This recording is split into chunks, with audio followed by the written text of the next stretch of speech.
Our lives consist of multiple tedious things that we have to wake up and do every single day. And we think to ourselves, man, why do I have to do this? I wish there was a simpler way and easier way to get this done.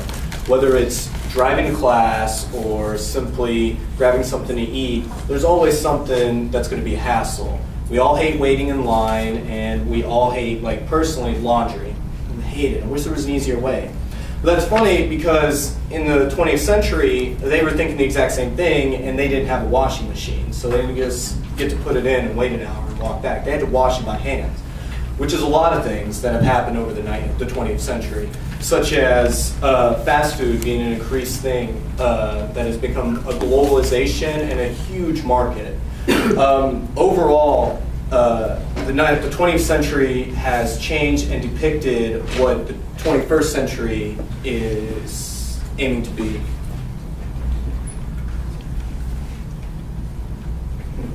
Yeah. I couldn't figure that thing out. We all know there's a major change in It's the arrow. It's the arrow. American eating habits, how we, what we, and when we eat. 100 years ago, people were growing everything from scratch, whereas today, everything we obtain has become extremely industrialized. Every aspect of the food industry has been geared towards mass production and speed rather than quality. Fast has even been implemented in the name for food Americans ingest. Food is no longer just food, but it's been dubbed fast food. Americans as a whole went from actually growing their own food or meeting face-to-face with the baker to buying food that is pumped with hormones and pesticides for optimal output and a cheaper price. One way to cheapen food dramatically is to use artificial sweeteners such as fructose corn syrup. High fructose corn syrup disrupts the part of the brain that causes you to feel full when eating sugary foods. According to Dr. Robert Sherwin, an endocrinologist at Yale University, he says that eating glucose turns off or suppresses the activities of the areas of the brain that are critical for reward and desire for food. Many scientists believe this is why Americans are so obese. The U.S. has one of the highest per capita intake of high fructose corn syrup and also the highest obesity rate in the world. Whereas before fast food, this rate was much lower.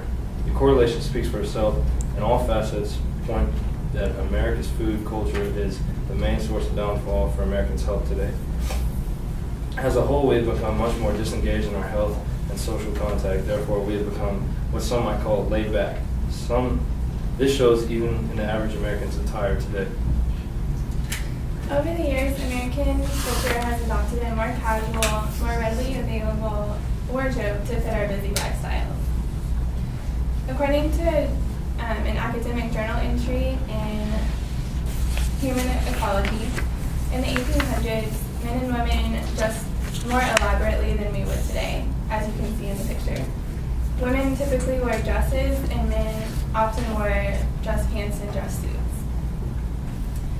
American culture has formed a more practical look with the introduction of ready-made clothing. Men and women over the years have adopted a more casual look with the invention of Levi's jeans in the 1930s.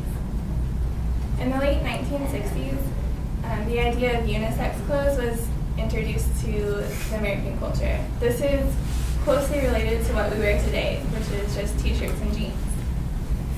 As Viet Zygert states in the academic journal Human Ecology, the advancements of the production process of clothes from made to measure to ready to wear clothing has made a huge impact on society with what we wear and how we obtain it. Just like clothes have changed to fit our busy lifestyles, so has technology, as Lance will talk about.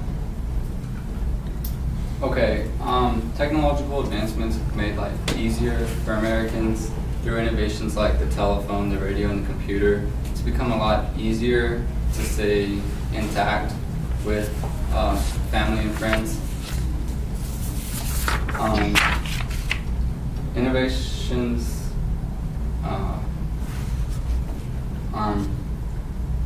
like I said, innovations like radio, telephone, and internet have made it easier to stay in contact with family and friends.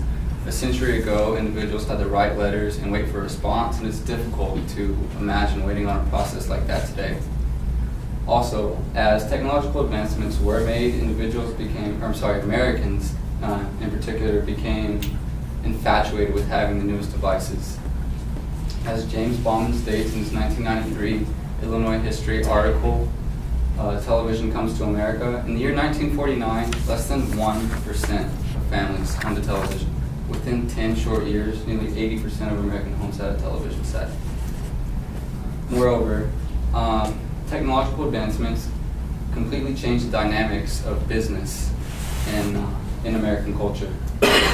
As Todd Williams stated in his 2012 Forbes magazine article, Infographic, both producers and consumers of the early 20th century were constrained by their proximity to potential clients, and through innovations like the television and the internet, individuals now have the freedom to do business with whoever they choose, whenever they choose.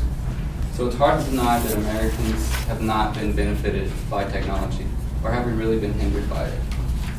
With all this said, America has been looking for the easiest way over time, whether it's television, jeans, or fast food.